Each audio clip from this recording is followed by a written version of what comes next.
Last time we looked at the beautiful Hardraw Force Falls. Then we enjoyed the little town of Hawes with its creative little shops. Welcome to the channel. We are Graham and Ellie. We are Wizard in the Wild.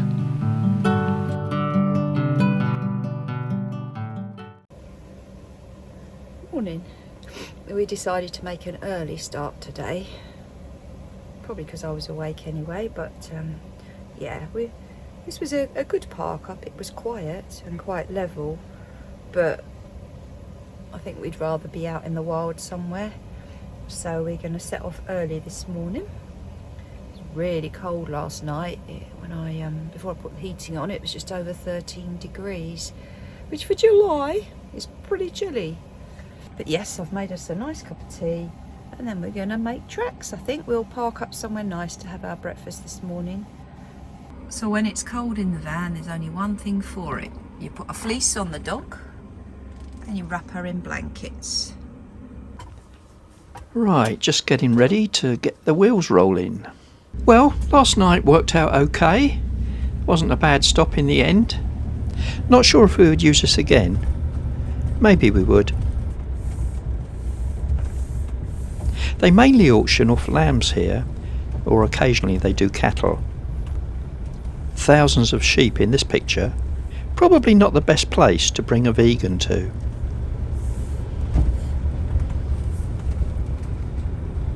So we're heading off into the countryside for breakfast. I'm not quite sure where we'll end up, but sometimes that doesn't matter. I'm sure it'll be somewhere nice, and it's always great to appreciate the countryside as you get there.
This place just up here on the left will do nicely for breakfast.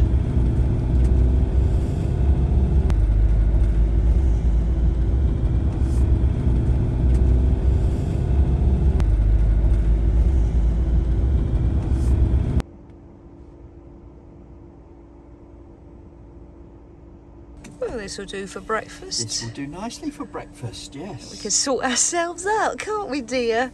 It was literally get dressed and run, wasn't it? Yeah. And breathe.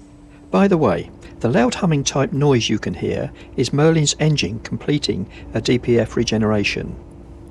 Let me know in the comments if you'd already worked that one out. I got out of Merlin to film the location.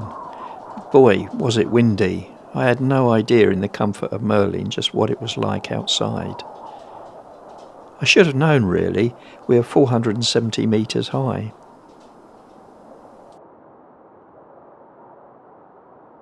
Well, we found a nice little park up, haven't we? We have, yeah, up in the hills. Buttertubs again.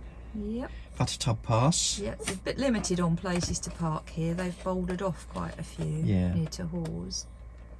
The girls are still asleep. They're still in sleep mode, can you tell? Look at them. It is only just gone 7, so I'm not surprised. There's always one who's ready for a party, and that's Jazz. Day or night, she is the party girl. She's awake, she's alert, and raring to go. Right, mate. How are you feeling, Graham? I wish I had half of Jazz's energy. Yeah. What you mean? We've sort of arrived here and we're shell-shocked now, aren't we? Yeah, a bit tired, yeah. Yeah. And I am going to get the kettle on and make us a nice cup of coffee, I think. Well, we finally got to have our breakfast, and I've got my AeroPress coffee, and then we've got some croissants, marmalade. I've got a cheese roll, very continental. Time to take the girls out for a walk in the wild, windy weather.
We've had a good couple of hours up here, I think, haven't we? Yeah, I think we have, yeah. It's been wild, wet and windy, but yeah, nice views. And it's funny, we took the dogs out for a little walk, but they didn't want to walk. Only Jazz. Jazz, she's up for anything. She's always up for it, isn't she? Yeah, she's like, I don't know where she gets her energy, really. Life's too short for sleeping, I think, if your name's Jazz. Except you do hear her snoring occasionally. Anyway, I digress. Where are we off to now, Greg? We're off to Ribblehead Viaduct. We're going to have a look at that. Something I've always wanted to see. Yeah. So that's where we're off to now. That should be fun. So we go back through Hawes, don't we? We don't go back over the pass again. Back through Hawes and then on to Ribblehead. Yeah, I can't remember the road name, but we'll find it. We will. We usually do, don't we? So we will catch you later. A mint for the journey. Yep. Actually, have two.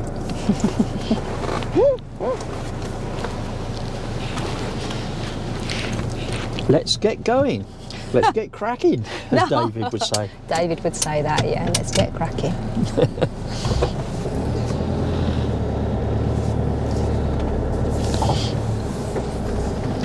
Cheerio!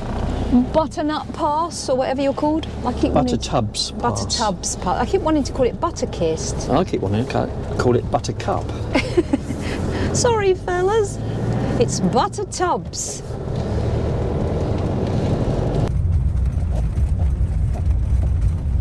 It's only a short half-hour journey to Ribblehead, and we've got to go back through the beautiful Hawes, so we might film a bit of that while we're driving.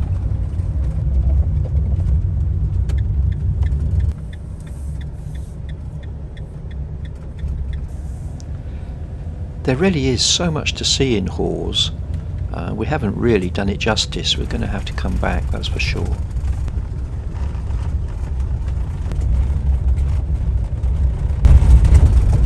Must be market day.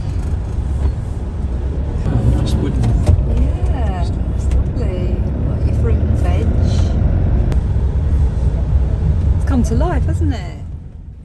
Yeah, it has. It's really nice to see, isn't it?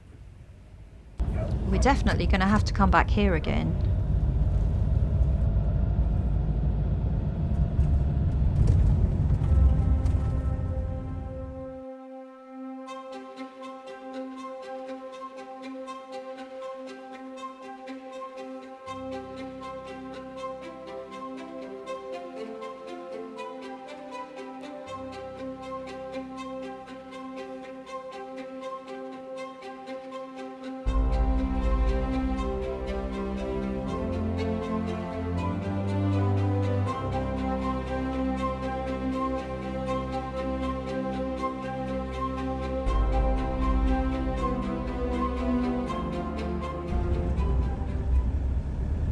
Just got to find somewhere to park now. This will be alright behind this white van.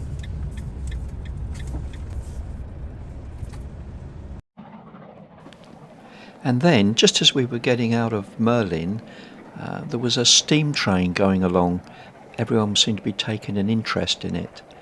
I subsequently found out it was probably the Flying Scotsman, which was around on that day, so there aren't that many steam trains, so I'm assuming it was the Flying Scotsman. If only we had arrived a bit earlier, we could have got a good shot of it on the viaduct. Evidently it was one of the trips that it made for the centenary celebrations for the train.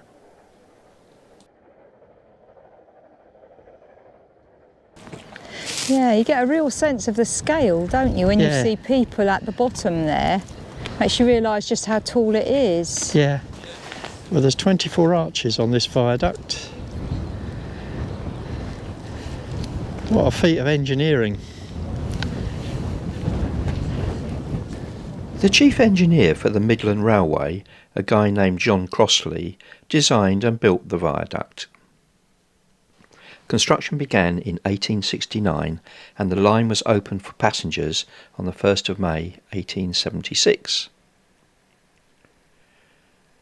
During the 1980s, British Rail proposed to close this line, but finally, after protests from the public, it was announced it would be retained. Much restoration and repairs have been made, and now the track across the viaduct is a single line. The land underneath and around the viaduct is a scheduled ancient monument. The remains of the construction camp are located there. Up to 2,300 men lived in the shanty towns which were set up near the base of the viaduct. Over 100 men lost their lives during this construction. This line was the last major railway in Britain to be constructed primarily with manual labour.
There was a big party of youngsters behind us. I wouldn't want to clean all those boots.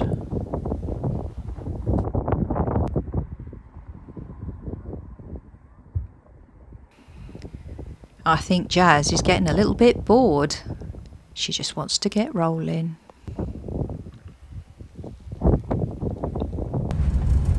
Well, now it's time to head to our pub stopover tonight, which is our last night on this tour.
Well, here we are, the old stone trough. So this is our home for tonight. It's one of our favourite pub stops, in fact. A safe place to park. A full English buffet breakfast, as much as you can eat, for two, all for £15. It's not bad, is it?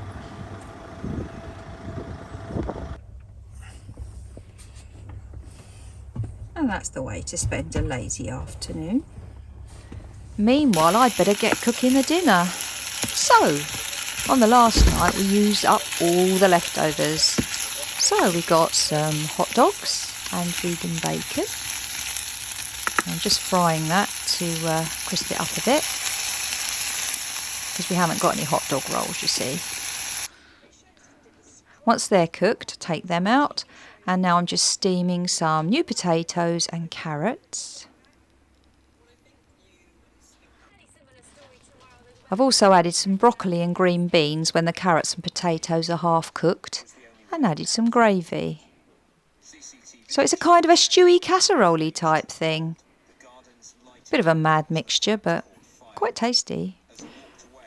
This is a great little pub stop. What better way to end the video, and in fact our Yorkshire tour, than having a beer and a glass of gin and watch the sun go down. I'll put a link in the description for the video of when we previously stayed here, just in case you want to check it out. But just before we left, this fella turned up. So this chap is in fact a pigeon fancier, and he breeds his own homing pigeons, and there's about 8 of these that he's just released, and it's their first flight. They were only born in March, so they're about 4 months old, and as you can see they're circling round. He explained to me they usually circle around 3 or 4 times to get their bearings.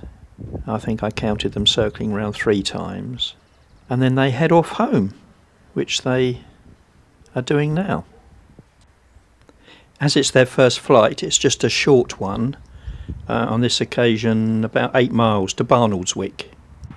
It was very interesting talking to the chap about them, although he didn't particularly want to be on film.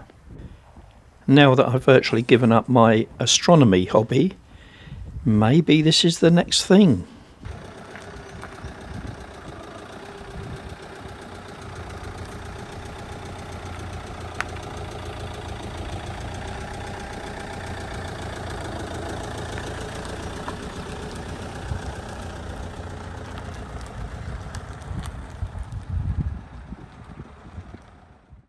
All good things have to come to an end, and this is the end of the Yorkshire series. We had a wonderful time, and we hope you've enjoyed it as much as we have. So what's next? Look at that, the power of that water and the colour.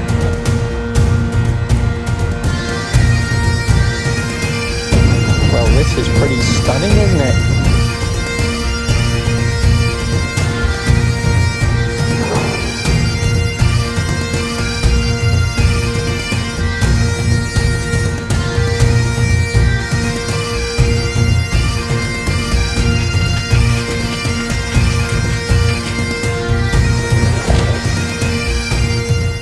Well, we're very excited about the Outer Hebrides tour.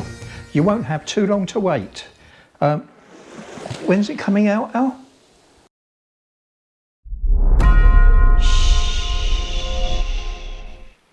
Stick it in your diary for your post-Christmas viewing.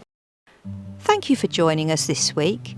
If you've enjoyed our vlogs, please do consider liking, subscribing and giving us the thumbs up. Oh, and don't forget to comment. We love to hear what you think of our vlogs. And join us next time for some more adventures with Wizard in the Wild.